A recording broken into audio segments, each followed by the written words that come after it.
J'écoute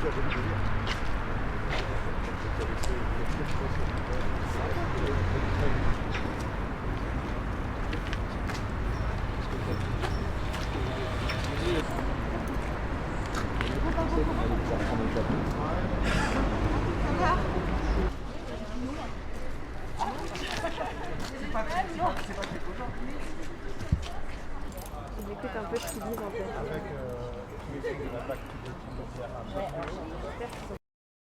Et ce qui s'est passé, c'était extrêmement choquant et que c'est pas normal de ramener un gros couteau au collège. Qu'est-ce que vous avez vu? La fille qui a pointé le couteau vers notre prof, juste devant nous, et que Et après, il s'est passé quoi? après la prof elle a eu le geste de nous demander les clés pour fermer la clé, et après on est resté enfermés dans la classe et jusqu'à ce que le collège nous dise de sortir. Et moi, j'étais en permanence et puis à un moment, en permanence, j'entends des cris de « à l'aide, venez vite », tout ça.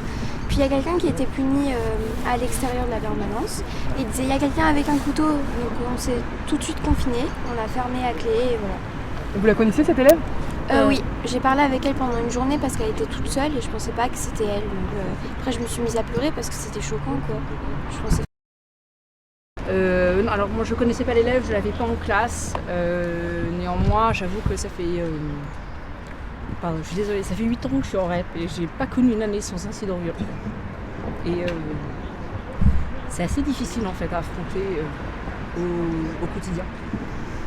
Et voilà, mes élèves je les adore et c'est pour ça que je suis là et c'est pour ça que je voulais être là ici aussi à 9h. Enfin, moi c'est vraiment mon engagement au quotidien d'être auprès des élèves.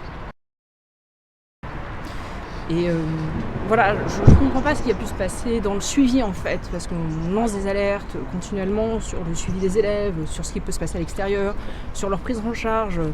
Et on a l'impression, enfin moi c'est mon impression, cette impuissance que j'ai de ne pas voir les choses bouger en fait. Et enfin vraiment, il y a les élèves et puis il y a aussi tout ce qui se passe à l'extérieur. Nous on n'est qu'une partie, on n'est que des enseignants, on est censé faire cours de maths ou de français ou autre, mais pas de...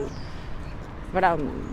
Et après, il y a tout le suivi derrière, celui des infirmiers, des psychologues, des psychiatres, de la médecine, qui doit se mettre en place. Moi, c'est pas mon travail, mais je vois bien qu'aujourd'hui, et surtout depuis le Covid, on a quand même quelque chose qui dysfonctionne et qui doit être pris en compte aujourd'hui, quoi.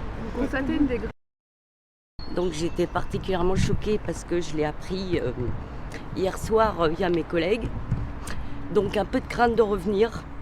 Et puis elles m'ont un peu expliqué ce qui s'était passé et ça a été un choc apparemment, évidemment pour tout le monde et pour cette enseignante que je connais très bien. J'ai une pensée pour tout le corps enseignant et ça va être, je pense, une journée difficile. Ça ne nous rassure pas de revenir, surtout au vu de l'âge de ces élèves. Donc elle avait 12 ans, donc c'est très jeune. Et on se dit qu'on n'est même pas en sécurité non plus dans un collège avec des enfants aussi jeunes.